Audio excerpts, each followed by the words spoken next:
Shalom, Bapak Ibu Saudara. Kita melanjutkan studi kita. Kita pulangan kristalisasi. Jadi kita ambil tema kali ini dua loh batu yang baru. Ya, ini latar belakangnya ini mengapa dibuat lagi loh batu itu adalah karena itu dalam Keluaran pasal yang ke anak lembu emas, ya, ada peristiwa anak lembu emas, Keluaran pasal 32. Itu ketika itu diikat perjanjian, ya. Perjanjiannya ada di Keluaran pasal 19-20. Perjanjian yaitu di mana dikatakan dalam kejadian dalam Keluaran 19 itu dicatat bahwa Israel, ini rencana Tuhan semula, ya. Israel itu akan, kalau dia mendengar Tuhan sungguh-sungguh, pertama Israel akan dijadikan harta kesayangan Tuhan sendiri. Itu satu, ya. Yang kedua, Israel akan menjadi kerajaan imam. Artinya semuanya imam-imam. Ya, imamat yang rajani, raja-raja dan imam-imam, ya. Artinya kerajaan imam itu. Yang ketiga, Israel akan menjadi bangsa yang kudus, dipisahkan di antara seluruh bangsa-bangsa lain untuk berfungsi sebagai raja-raja dan imam-imam memberkati bangsa-bangsa lain, ya. Ini rencananya semula, ya. Jadi nanti kita lihat kenapa jadi suku Lewi yang dipilih, ya. Kemudian Tuhan membuat perjanjian, ya. Itu pasal 20 itu di situ dikatakan Elohim mengucapkan segala firman ini.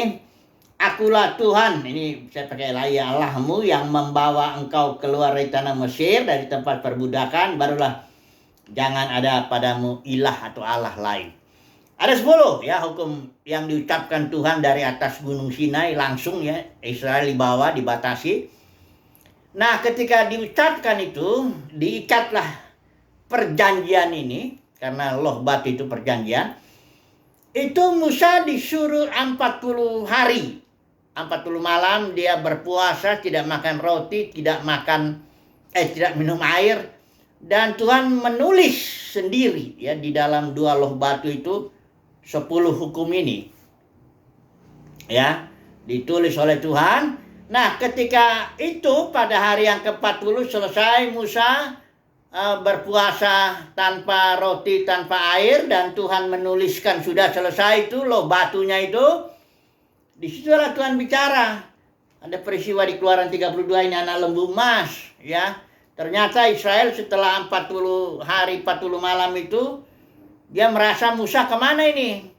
Akhirnya mereka bilang ayo kepada Harun, bikinlah Allah bagi kami supaya, ya, kita nggak tahu Musa ini bagaimana. Akhirnya Harun karena didesak oleh umat ini sehingga Harun menuruti keinginannya dan membuatlah anak lembu emas itu. Tuhan suruh turunlah Musa, turun. Katanya itu bangsamu yang kau pilih sudah memberontak. Baru aja 40 hari sudah memberontak, ya. Kemudian Musa turun dengan bawa dua loh itu. Udah jadi itu dua loh batu, udah ditulis oleh jari Elohim di situ, jari Yahweh. Turun dia lihat di situ di anak lembu emas, mereka bersorak-sorai, bergembira begitu, ya, kayak bangsa-bangsa lain. Marah Musa, ya, kemarahannya memang berasal dari Yahweh itu. Dibantinglah dua loh batu itu, loh perjanjian itu pecahlah, ya.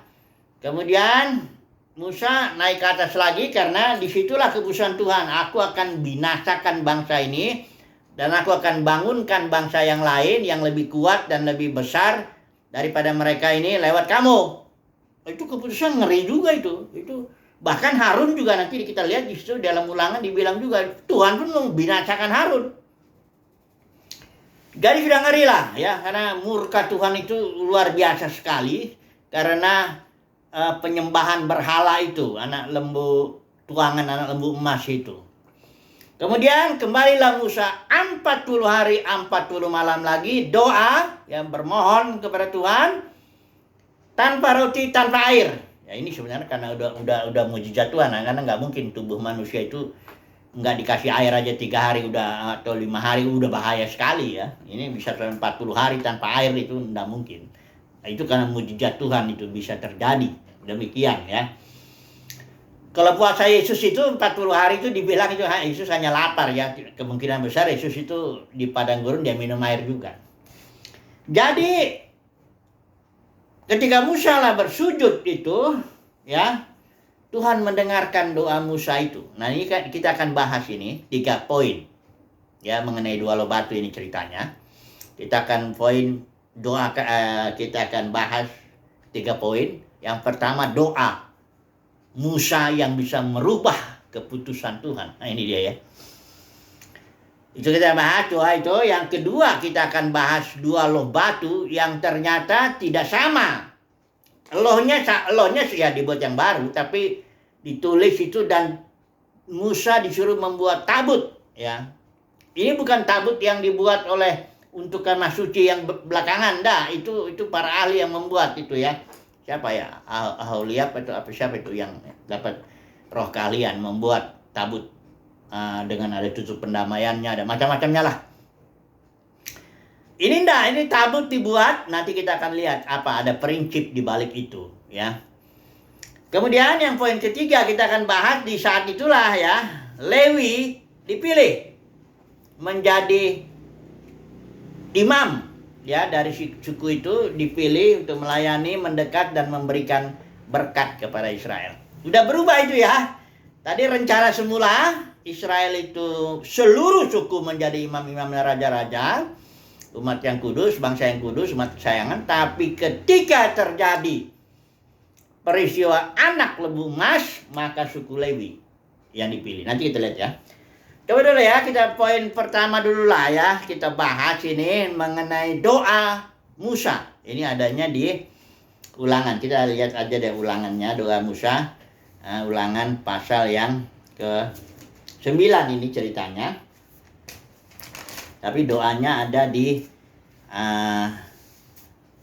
pasal 9 ayat yang ke-25. Saya baca ya, ini LAI ya.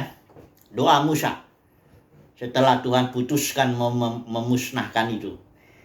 Ayat 25, maka aku sujud di hadapan Tuhan 40 hari 40 malam lamanya aku sujud, karena Tuhan telah berfirman akan memunahkan kamu.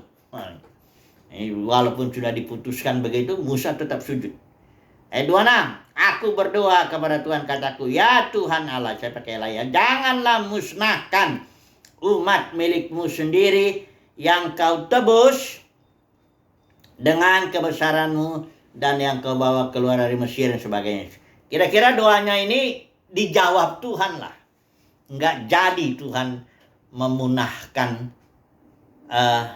Israel. Bahkan Musa juga berdoa untuk Harun ya. Di sini dibilang ini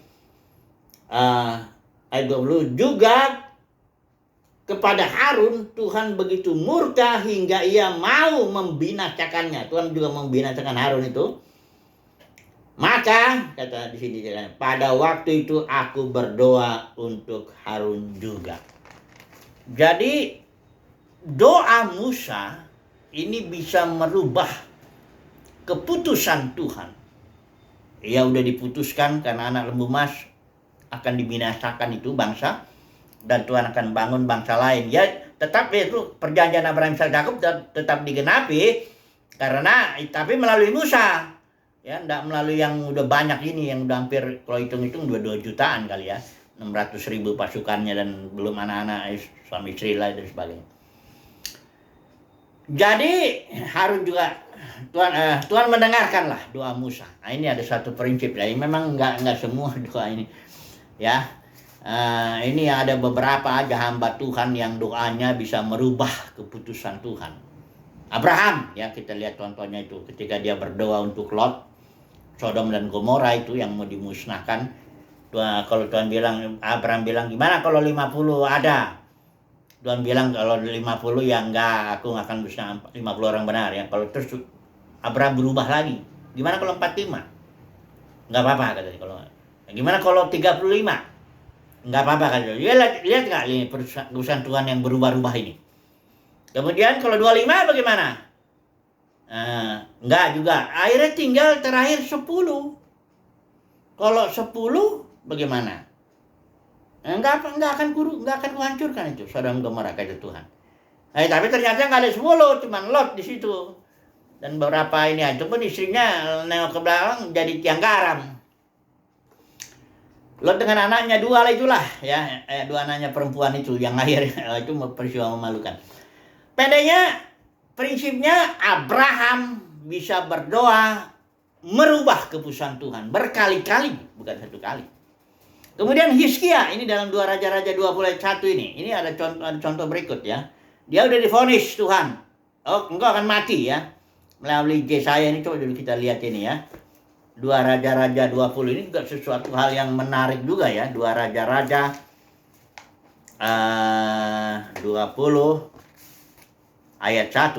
2 Raja-Raja 20 ayat 1. Ini di sini bagaimana Hizkia yang sudah divonis mati, jatuh sakit ya.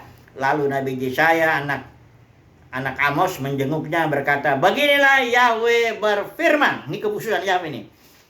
Berpesanlah kepada keluargamu karena engkau akan mati, tidak akan hidup. Ayat 2, Hizkia memalingkan mukanya ke dinding dan berdoa kepada Yahweh dengan berkata, aku berdoa kepadamu ya Yahweh, ingatlah bagaimana aku telah hidup di hadapanmu dalam kebenaran dan dengan hati yang saleh, dan aku telah melakukan apa yang baik di matamu. Kemudian lalu menangislah Hizkia dengan terseduh-seduh. Maka terjadilah ya, Yesaya belum keluar dari pelataran tengah itu, firman Yahweh datang kepadanya mengatakan, ini perubahan keputusannya itu ya, cepat ya, begitu doa dinaikkan Hizkia, berubahlah keputusan. Dibilang sama Tuhan bicara sama Yesaya, bilang ya, beginilah Yahweh Elohim Daud leluhurmu berkata, aku telah mendengar doamu dan aku telah melihat air matamu. Lihatlah, aku akan menyembuhkan engkau. Engkau akan pergi ke bait Yahweh pada hari yang ketiga. Dan dikatakan di sini, aku akan menambah umurmu 15 tahun lagi. Sudah lihat ya, doa Hizkia. Tapi enggak sembarangan ini ya. Enggak sembarangan orang bisa berdoa dan merubah keputusan Yahweh. Ini waktu ya Hizkia itu berdoa begitu, dia ada yang dia katakan, ingatlah aku udah mengikut engkau, aku sudah bersungguh-sungguh gitu loh ya. Enggak selalu, walaupun Musa ini bisa merubah, untuk dirinya sendiri pun Musa berdoa enggak bisa. Musa diputuskan oleh firman Tuhan, engkau tidak akan masuk ke tanah perjanjian. Ketika Musa coba merubahnya, enggak bisa. Jadi enggak sembarangan juga berarti bahwa ada orang yang bisa merubah-rubah keputusan Yahweh. Enggak ya. Yeremia 15 ayat 1, coba dulu kita baca ini. Ada satu Tuhan bilang, sekalipun Musa atau Samuel berdiri itu waktu itu Israel diputuskan dibuang. Ya, yang sebagian ke Asyur, sebagian yang di kerajaan utara itu ke Asyur, ke kerajaan selatan itu tahun 722 sebelum Masehi itu, yang untuk yang utara ya, yang untuk selatan ini 586 sebelum Masehi sudah diputuskan. Nah, di situ dibilang dalam Yeremia 15 ya, ayat yang ke-1 ya. Yeremia 15 ayat yang ke-1. Dikatakan di sini, kemudian Yahweh berfirman kepadaku, walaupun Musa dan Samuel berdiri di hadapanku, jiwaku tidak akan tertuju kepada bangsa ini. Halaulah mereka dari hadapanku, ya biarkanlah mereka pergi. Dan mereka pergi ke pembuangan. Jadi nggak segampang-gampang gitu juga. Tapi bahwa ada orang-orang tertentu yang bisa berdoa sedemikian dan merubah keputusan firman Tuhan. Nah ini kasus khusus ya. Jangan dia bilang nanti dikotbahin, ayo semua yang sudah diputuskan rencana semula itu terus bisa berubah lagi kembali ke rencana semula. Enggak begitu ya. Enggak segampang-gampang begitu. Ini hanya saya sampaikan bahwa ada ya orang-orang tertentu dalam kasus tertentu juga yang bisa merubah keputusan tertentu Tuhan. Jadi serba tertentu lah ini ya. Kasus khusus lah ini ya. Karena saya lihat ada orang melihat kasus Gayus itu, kasus khusus itu. Terus dia tariklah kesimpulannya, langsung digeneralisasikan bahwa Tuhan berkehendak engkau sehat, engkau makmur, kaya dan gitu. Ini dia yang nggak ngerti bedanya kasus khusus dan mengambil kesimpulan secara umum.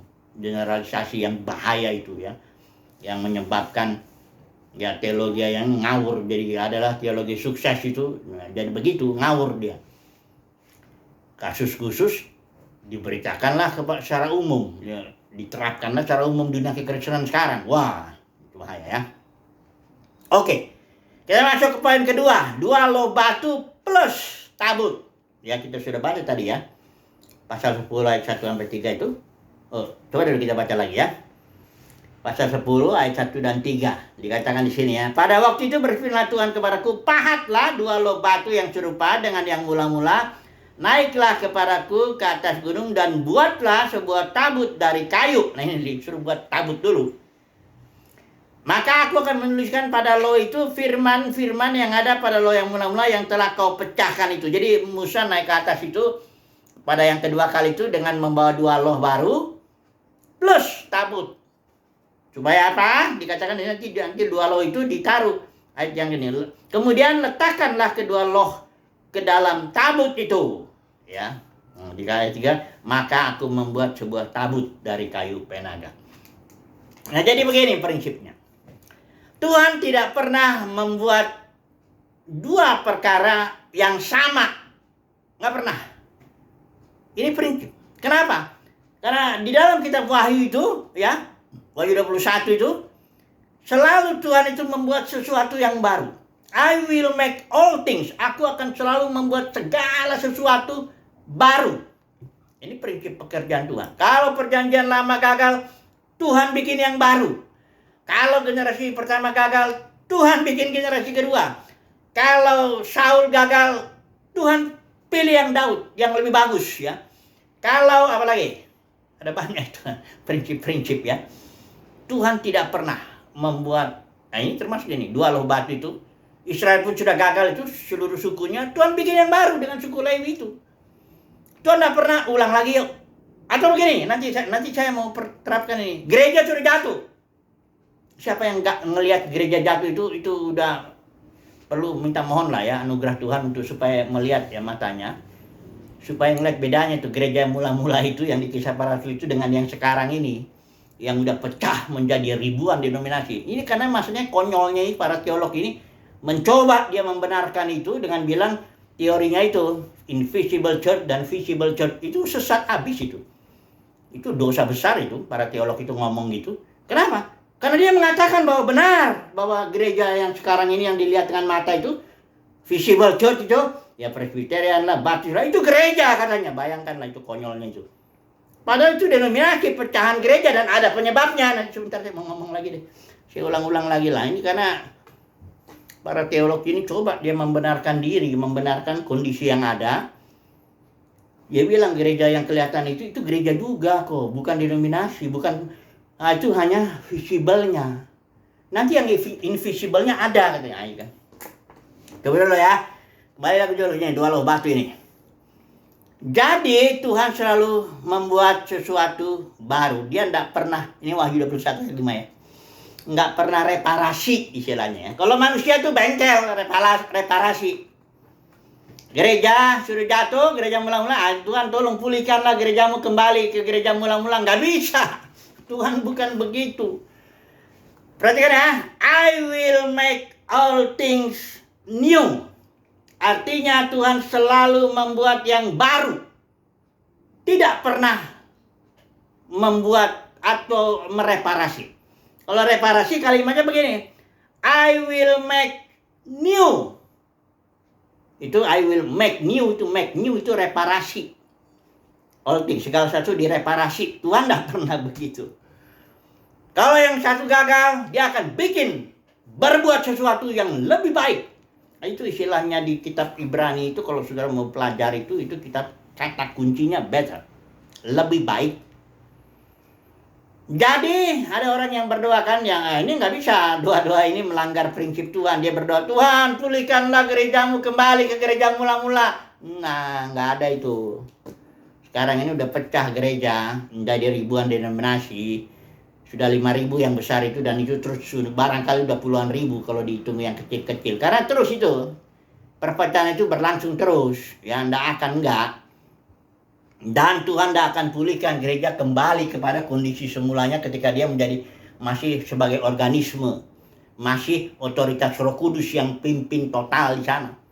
Gereja mula-mula itu harus Roh Kudus, tidak ada lagi itu otoritas manusia. Petrus, Paulus, Yohanes tidak punya otoritas apapun atas gereja. Tidak ada istilahnya delegated authority. Itu hanya istilah itu hanya berlaku dalam organisasi sistem pemerintahan manusia. Baru ada delegated authority, ya, otoritas yang didelegasikan. Memang begitu.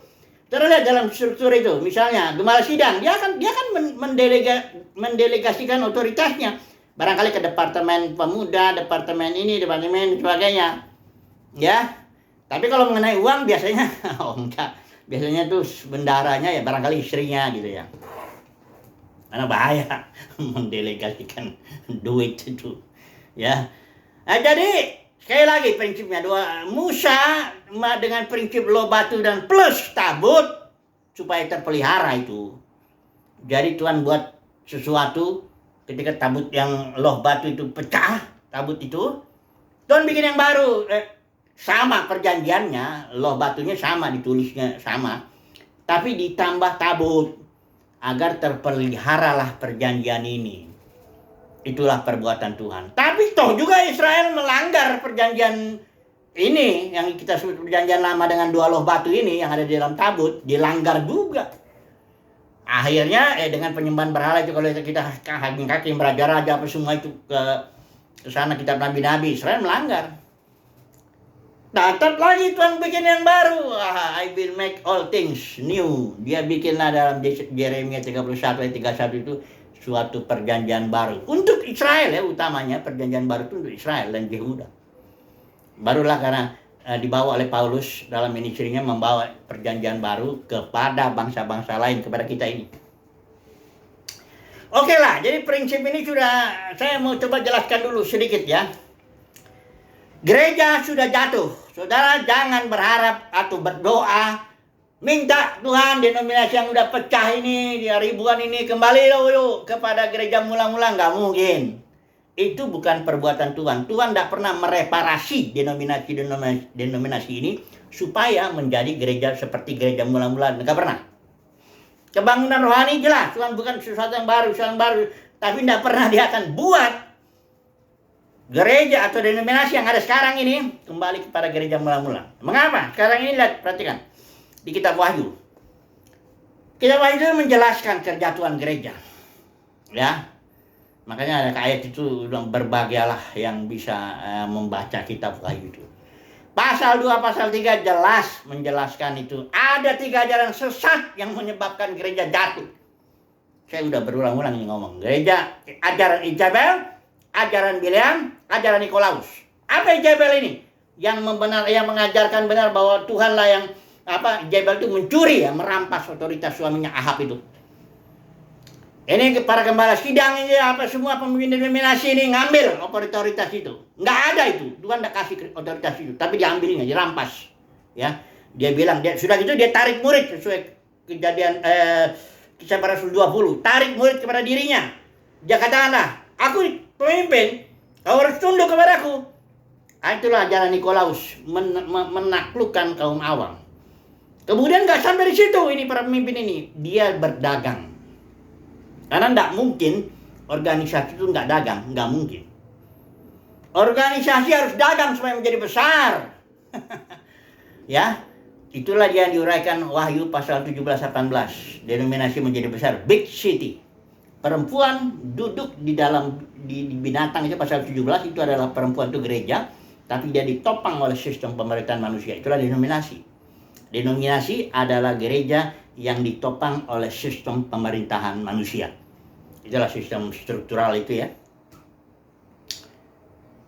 Dia akan ada sampai kedatangan Tuhan, tapi akan dihancurkan oleh Tuhan. Kalau saudara lihat makanya umat pilihan Tuhan Wahyu 18 ayat 4, keluarlah kamu dari sistem seperti itu. Itu sistem akan hancur pada waktunya nanti ketika Tuhan datang. Menegakkan kerajaannya, pemerintahnya di bumi. Tidak boleh ada dia itu. Denominasi tidak boleh ada. Karena itu sistem campuran, Babel, campur dia. Otoritas Roh Kudus, tapi terus manusia juga. Ya, pekerjaan Roh Kudus dengan Tuhan, tapi juga pekerjaan manusia. Banyak itu pekerjaan trik-trik manusiawinya. Karena itu ada uang jabatan toh di dalam denominasi itu. Itu kalau udah uang jabatan itu permainan itu. Sikut sana, sikut sini, dan sebagainya ya. Banyak triknya. Banyak triknya lah ya. Oke lah, jadi tapi ada satu lagi. Perempuan yang diuraikan di Wahyu pasal 12 ayat 1. Yohanes melihat. Memang ini dibutuhkan mata rohani untuk melihat.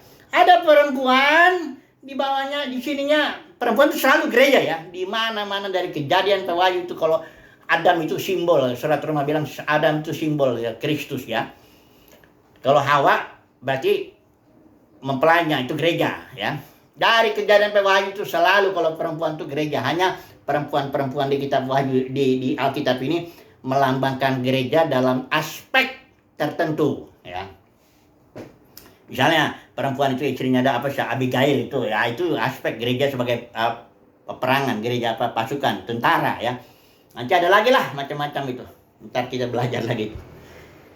Jadi perempuan di Wahyu pasal 12 itu gereja yang ada selain denominasi. Ini. Tapi gereja itu ada di langit. Artinya di alam roh, tidak bisa dilihat dengan mata jasmani. Tapi ada di muka bumi saat ini. Orang-orang yang tidak ambil bagian dalam sistem denominasi ini, sistem perempuan duduk di atas binatang ini, sistem campuran, Babel ini ya, denominasi. Enggak, dia di luar itu. Di luar itu dia. Tersebar di muka bumi. Seperti apa cirinya? Itu perempuan dekat dengan matahari. Itu bukan perempuan jasmani ya. Itu perempuan dekat matahari itu, kalau dari Maleakhi matahari itu perempuan itu dipenuhi sepenuhnya dengan Kristus ya. Dia udah menginjak bulan. Bulan ini kan hanya pantulannya aja. Sistemnya perpuluhannya lah, sistem pemerintahan manusia, buka sulung apa. Aturan-aturan agamawi itu udah diinjak sama dia. Dia enggak lagi diatur oleh itu. Lagi diatur oleh aturan-aturan. Ya sudah sepenuhnya dipimpin roh. Ya ibadahnya udah dalam roh dan kebenaran. Ini orang-orangnya ada di muka bumi saat ini ada.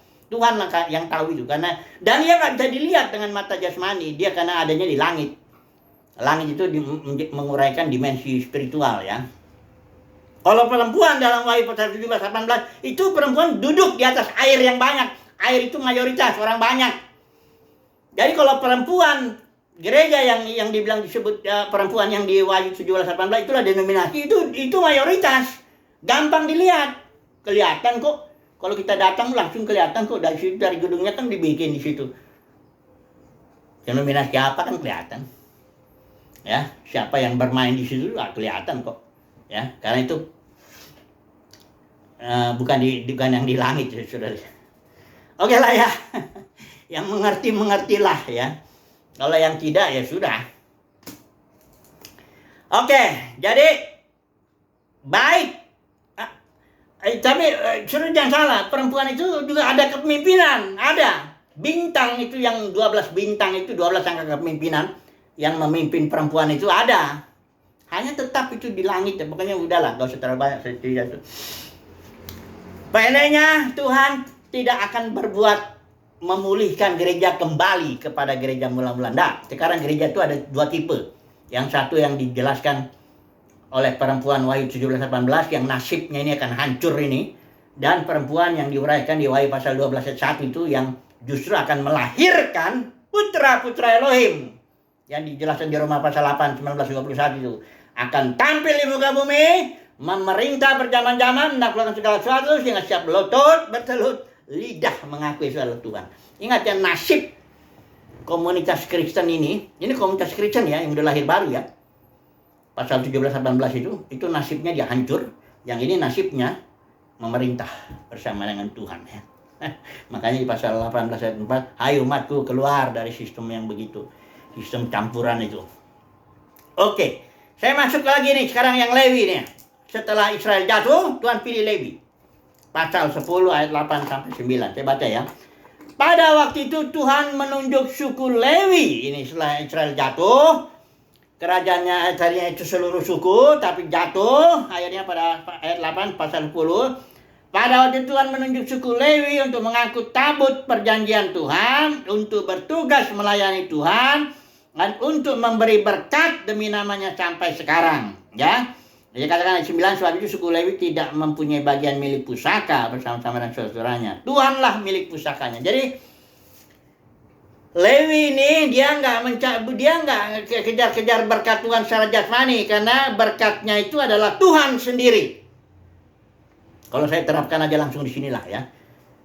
Kalau yang berkeliaran dalam dunia kekristenan itu, mereka cari apa sebenarnya? Nggak usahlah munafik, karena saya pun pernah di situ berpuluh-puluh tahun. Jadi orang-orang yang datang berkerumun, bahkan khotbah-khotbahnya itu pun mencari berkat Tuhan, bukan cari Tuhan. Ya, karena kalau cari Tuhan ini lain lagi.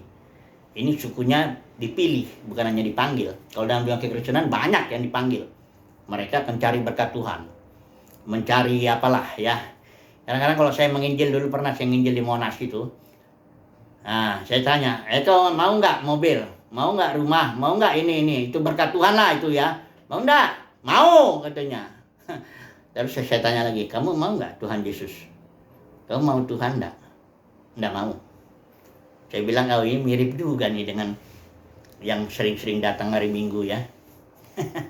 Mereka berlomba-lomba mencari berkat Tuhan. Apa berkat Tuhan itu? Kekayaan, itu berkat Tuhan loh ya. Orang jangan bilang iblis ngasih kekayaan. Iblis itu pendusta, dia binatang, nggak ngasih apa-apa itu. Dia hanya ngomong ngoceh aja seolah-olah saya ngasih. Pergi ke Gunung Kawi, saya bisa kasih kekayaan. Itu bohong. Karena langit, bumi, dan laut dan segala isinya itu milik Tuhan. Kalau ada orang kaya itu karena Tuhan memberikan berkatnya. Jadi kekayaan itu berkat Tuhan ya. Jangan bilang iblis apa dibayar berapa. Situ muji-muji iblis. Iblis itu binatang, pendusta, penipu dia, pembunuh manusia. Itunya itu. Kekayaan itu berkat Tuhan. Kesehatan berkat Tuhan. Kalau orang bisa makan, kata kita pengkhotbah, orang bisa makan dan rasa nikmat, itulah berkat Tuhan. Kalau orang bisa berhubungan seks, nikmat, itulah berkat Tuhan. Iblis cuma ngasih tahu supaya lo bikin free sex, ngawur-ngawur itu. Iblis hanya bisa bikin kacau aja begitu. Tapi kenikmatan itu adalah berkat Tuhan. Ya, inilah yang dicari dalam dunia kekristenan rame-rame. Orang mau cari apa sih? Mau cari Tuhan? Enggak. Kebanyakan mayoritas nggak tahu, barangkali 99,sekian% itu cari berkat lah. Yang cari Tuhan itu orang-orang Lewi yang dipilih. Cari Tuhan. Benar-benar dia puas dengan Tuhan. Ya, cari Tuhan. Cari kerajaan sorga. Ya, cari Christ in you yang di dalam ini. Betul nggak? Nggak cari yang di luar dia. Dia nggak cari perkenan manusia, nggak cari berkat. Ya, apalagi khotbahnya juga nggak ngoceh-ngoceh perpuluhan lah, buah sulung lah, macam-macam. Itu cari berkat itu. Kalau dia di dalam ini batin, dia cari Kristus, cari Tuhan. Ya, nggak cari mau disenangin orang apa enggak nggak peduli. Dia cari Tuhan soalnya, cari yang di dalam batin. Cari Kristus yang di dalam batin itu, cari Tuhan. Ya, cari kerajaan sorga. Kerajaan sorga itu di dalam batin juga. The kingdom of God is within you. Ya, cari yang di dalam batin lah. Ya, nggak cari yang di luar tuh.